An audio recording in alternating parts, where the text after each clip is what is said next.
Hello students, ਅੱਜ ਅਸੀਂ discuss ਕਰਾਂਗੇ 8ਵੀਂ ਦੇ ਇਤਿਹਾਸ ਦਾ ਨਵਾਂ ਲੈਸਨ ਕਿੱਥੇ, ਕਦੋਂ ਅਤੇ ਕਿਵੇਂ। ਦੇਖੋ, ਆਧੁਨਿਕ ਕਾਲ ਤੇ ਇੱਕ ਝਾਤ। ਇਤਿਹਾਸ ਅਤੀਤ ਦਾ ਅਧਿਐਨ ਹੈ। ਅਤੀਤ ਮਤਲਬ ਕਿ ਪਾਸਟ। ਇਤਿਹਾਸਕਾਰਾਂ ਨੇ ਸੰਸਾਰ ਦੇ ਇਤਿਹਾਸ ਨੂੰ 3 ਕਾਲਾਂ ਵਿੱਚ ਵੰਡਿਆ ਹੈ, ਜਿਹੜਾ ਵੈਰੀ ਸ਼ਾਰਟ ਵੀ ਹੈ। ਪ੍ਰਾਚੀਨ, ਮੱਧਕਾਲੀਨ ਤੇ ਆਧੁਨਿਕ ਕਾਲ ਵਿੱਚ ਵੰਡਿਆ ਹੈ। ਇਸ ਤਰ੍ਹਾਂ ਭਾਰਤੀ ਇਤਿਹਾਸ ਨੂੰ 3 ਕਾਲਾਂ ਪ੍ਰਾਚੀਨ, ਮੱਧਕਾਲ ਤੇ ਆਧੁਨਿਕ ਕਾਲ ਵਿੱਚ ਵੰਡਿਆ ਗਿਆ ਹੈ।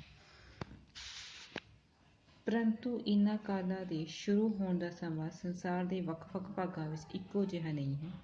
ਉਦਾਹਰਨ ਦੇ ਤੌਰ ਤੇ ਯੂਰਪ ਵਿੱਚ ਆਧੁਨਿਕ ਕਾਲ ਦਾ ਆਰੰਭ 16ਵੀਂ ਸਦੀ ਵਿੱਚ ਹੋਇਆ ਮੰਨਿਆ ਜਾਂਦਾ ਹੈ, ਪਰੰਤੂ ਭਾਰਤ ਵਿੱਚ 16ਵੀਂ ਸਦੀ ਵਿੱਚ ਜਦੋਂ ਬਾਬਰ, ਹਿਮਾਯੂ ਤੇ ਅਕਬਰ ਵਰਗੇ ਮੁਗਲ ਬਾਦਸ਼ਾਹਾਂ ਨੇ ਭਾਰਤ ਉੱਤੇ ਰਾਜ ਕੀਤਾ ਸੀ ਤਾਂ ਉਦੋਂ ਮੱਧਕਾਲੀਨ ਕਾਲ ਸੀ। ਸੰਸਾਰ ਦੇ ਜਿਹੜੇ ਦੇਸ਼ਾਂ ਨੇ ਬਹੁਤ ਤੇਜ਼ ਰਫ਼ਤਾਰ ਨਾਲ ਤਰੱਕੀ ਕੀਤੀ ਸੀ, ਉਹਨਾਂ ਨੇ ਘੱਟ ਰਫ਼ਤਾਰ ਨਾਲ ਤਰੱਕੀ ਕਰਨ ਵਾਲੇ ਦੇਸ਼ਾਂ ਨਾਲੋਂ ਪਹਿਲਾਂ ਆਧੁਨਿਕਤਾ ਦਾ ਆਰੰਭ ਵੇਖਿਆ।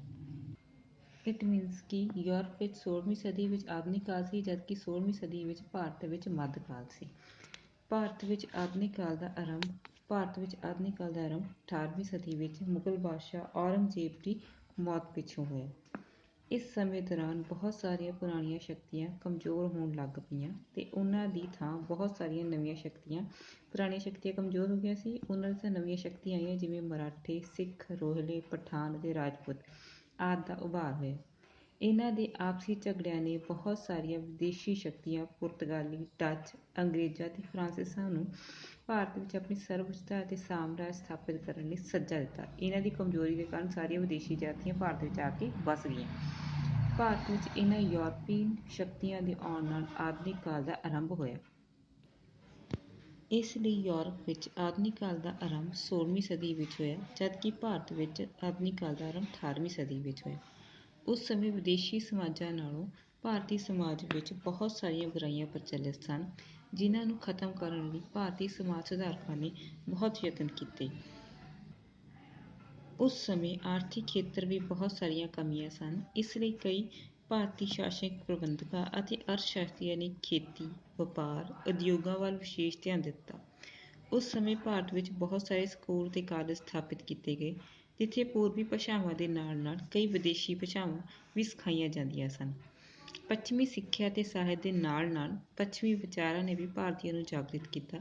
ਇਸ ਤਰ੍ਹਾਂ ਭਾਰਤ ਵਿੱਚ ਆਧੁਨਿਕ ਯੁੱਗ ਦਾ ਆਰੰਭ ਹੋਇਆ।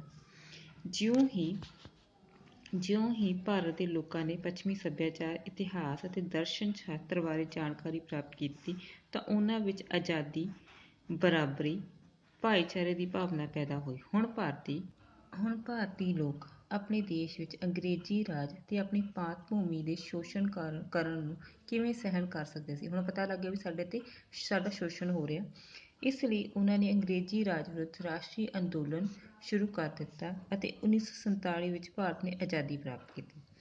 ਭਾਰਤ ਦੇ ਆਜ਼ਾਦ ਹੋਣ ਤੋਂ ਮਗਰੋਂ ਇਸ ਦੇ ਪੁਨਰ ਸੰਗਠਨ ਤੇ ਇਸ ਦੀ ਅਰਥ ਵਿਵਸਥਾ ਮੁੜ ਸਥਾਪਿਤ ਕਰਨ ਦਾ ਕੰਮ ਸ਼ੁਰੂ ਹੋਇਆ। ਭਾਰਤ ਨੇ ਲਗਭਗ ਪਿਛਲੇ 65 ਤੋਂ 66 ਸਾਲ ਕੋਸ਼ਿਸ਼ਾਂ ਅਤੇ ਲਗਾਤਾਰ ਤਰੱਕੀ ਕਰਨ ਤੋਂ ਬਾਅਦ ਸੰਸਾਰ ਦੇ ਮਹਾਨ ਦੇਸ਼ਾਂ ਵਿੱਚ ਆਪਣਾ ਸਥਾਨ ਕਾਇਮ ਕੀਤਾ। ਇਸ ਤਰ੍ਹਾਂ ਭਾਰਤੀ ਆਧੁਨਿਕ ਯੁੱਗ ਬਹੁਤ ਸਾਰੇ ਤਣਾਅ, ਦਬਾਅ, ਚੁਣੌਤੀਆਂ ਅਤੇ ਉਤਾਰ-ਚੜ੍ਹਾਅ ਨਾਲ ਭਰਪੂਰ ਹੈ।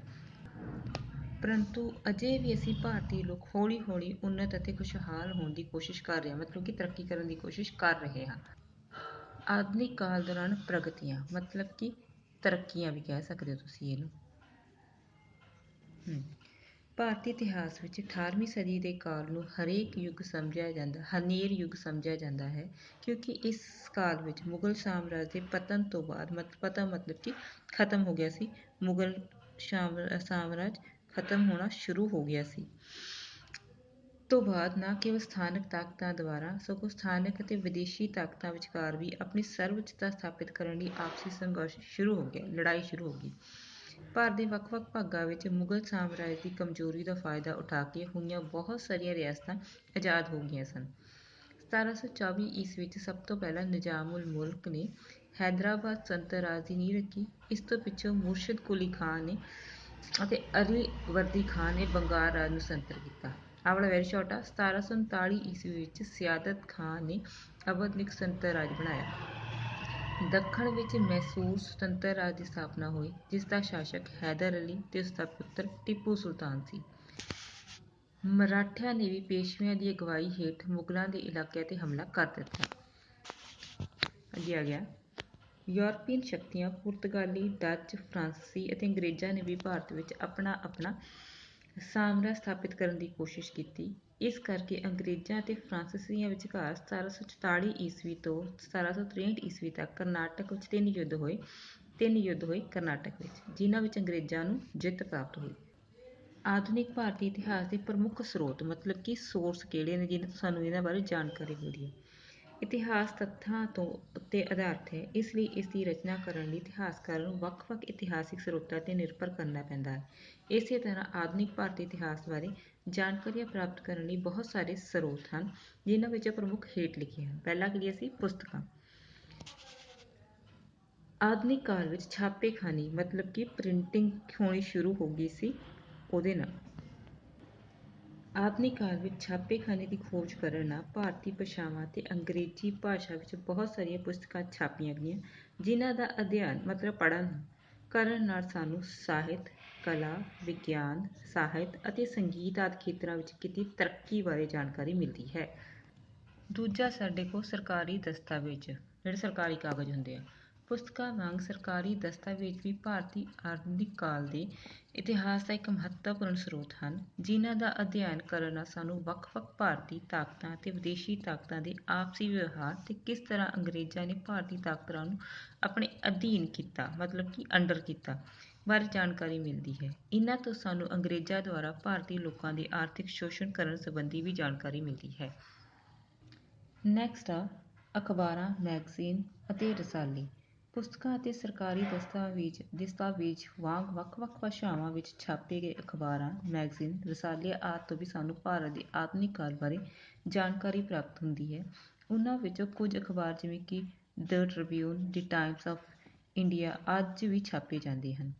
ਫਿਰ ਇਤਿਹਾਸਿਕ ਇਮਾਰਤਾਂ। ਇਤਿਹਾਸਿਕ ਇਮਾਰਤਾਂ ਵੀ ਆਧੁਨਿਕ ਭਾਰਤੀ ਇਤਿਹਾਸ ਦਾ ਮਹੱਤਵਪੂਰਨ ਸਰੋਤ ਹਨ। ਅਸੀਂ ਅੱਜ ਵੀ ਭਾਰਤ ਵਿੱਚ ਅਜਿਹੀਆਂ ਕਈ ਇਤਿਹਾਸਿਕ ਇਮਾਰਤਾਂ ਵੇਖ ਸਕਦੇ ਹਾਂ, ਜਿਵੇਂ ਕਿ ਇੰਡੀਆ ਗੇਟ, ਕੇਂਦਰੀ ਸਕੱਤਰੇਤ, ਰਾਸ਼ਟਰਪਤੀ ਭਵਨ, ਸੰਸਦ ਭਵਨ, ਬਿਰਲਾ ਹਾਊਸ ਆਦਿ। ਇਹ ਸਾਰੇ ਸਾਨੂੰ ਭਾਰਤ ਦੀ ਭਵਨ ਉਸਾਰੀ ਕਲਾ ਦੇ ਵੱਖ-ਵੱਖ ਪਹਿਲੂਆਂ ਬਾਰੇ ਜਾਣਕਾਰੀ ਦਿੰਦੇ ਹਨ। ਇਹ ਥੋੜ੍ਹਾ ਸ਼ਾਰਟ ਕੁਐਸਚਨ ਵੀ ਬਣ ਜਾਂਦਾ ਇੱਥੋਂ। ਆਹ ਦੇਖੋ, ਆਹ ਤੁਹਾਡਾ ਰਾਸ਼ਟਰਪਤੀ ਭਵਨ ਅਤੇ ਆਹ ਤੁਹਾਡਾ ਆ ਗਿਆ ਸੰਸਦ ਭਵਨ। ਅਗਲੀ ਇਮਾਰਤ ਹੈਗੀ ਇੰਡੀਆ ਗੇਟ। ਨੈਕਸਟ ਆ ਚਿੱਤਰਕਾਰੀ ਅਤੇ ਬੁੱਤ ਕਲਾ। ਬਹੁਤ ਸਾਰੇ ਬੁੱਤ ਅਤੇ ਚਿੱਤਰ ਵੀ ਮਹੱਤਵਪੂਰਨ ਇਤਿਹਾਸਿਕ ਸਰੋਤ ਹਨ। ਇਹ ਸਾਨੂੰ ਰਾਸ਼ਟਰੀ ਨੇਤਾਵਾਂ ਅਤੇ ਮਹਾਨ ਇਤਿਹਾਸਿਕ ਸ਼ਖਸੀਅਤਾਂ ਬਾਰੇ ਜਾਣਕਾਰੀ ਦਿੰਦੇ ਹਨ। ਯਾਦ ਰੱਖਣ ਯੋਗ ਗੱਲਾਂ ਦੇਖੋ ਕੀ ਆ, ਭਾਰਤ ਤਿੰਨ ਕਾਲਾਂ ਵਿੱਚ ਵੰਡਿਆ ਗਿਆ ਸੀ: ਪ੍ਰਾਚੀਨ, ਮੱਧਕਾਲ ਅਤੇ ਆਧੁਨਿਕ ਕਾਲ ਦੇ ਵਿੱਚ। ਆਧੁਨਿਕ ਭਾਰਤ ਵਿੱਚ ਆਧੁਨਿਕ ਕਾਲ ਦਾ ਜਨਮ 18ਵੀਂ ਸਦੀ ਵਿੱਚ ਔਰੰਗਜ਼ੇਬ ਦੀ ਮੌਤ ਤੋਂ ਬਾਅਦ ਹੋਇਆ, ਜਦਕਿ ਯੂਰਪ ਵਿੱਚ ਆਧੁਨਿਕ ਕਾਲ ਦਾ ਜਨਮ 16ਵੀਂ ਸਦੀ ਵਿੱਚ ਹੋਇਆ ਸੀ। 1724 ਵਿੱਚ ਨਿਜ਼ਾਮ ਉਲ ਹੱਕ ਨੇ ਹੈਦਰਾਬਾਦ ਸੁਤੰਤਰ ਰਾਜ ਦੀ ਨੀਂਹ ਰੱਖੀ, ਜਦਕਿ 1739, ਇਹ ਵੀ ਵੈਰੀ ਸ਼ਾਰਟ ਆ, ਸਿਆਦਤ ਖਾਨ ਨੇ ਅਵਧ ਨੂੰ ਸੁਤੰਤਰ ਰਾਜ ਬਣਾਇਆ। ਫਰਾਂਸੀਸੀ ਅਤੇ ਅੰਗਰੇਜ਼ਾਂ ਦੇ ਵਿਚਕਾਰ 1744 ਈਸਵੀ ਤੋਂ 1763 ਈਸਵੀ ਤੱਕ ਕਰਨਾਟਕ ਵਿੱਚ ਤਿੰਨ ਯੁੱਧ ਹੋਏ ਅਤੇ ਤਿੰਨਾਂ ਵਿੱਚ ਅੰਗਰੇਜ਼ ਜੇਤੂ ਰਹੇ ਸਨ। ਆਧੁਨਿਕ ਭਾਰਤੀ ਇਤਿਹਾਸ ਦੇ ਪ੍ਰਮੁੱਖ ਸਰੋਤ ਪੁਸਤਕਾਂ, ਸਰਕਾਰੀ ਦਸਤਾਵੇਜ਼, ਅਖਬਾਰਾਂ, ਮੈਗਜ਼ੀਨ ਅਤੇ ਰਸਾਲੇ ਅਤੇ ਇਤਿਹਾਸਿਕ ਇਮਾਰਤਾਂ ਆਦਿ ਹਨ।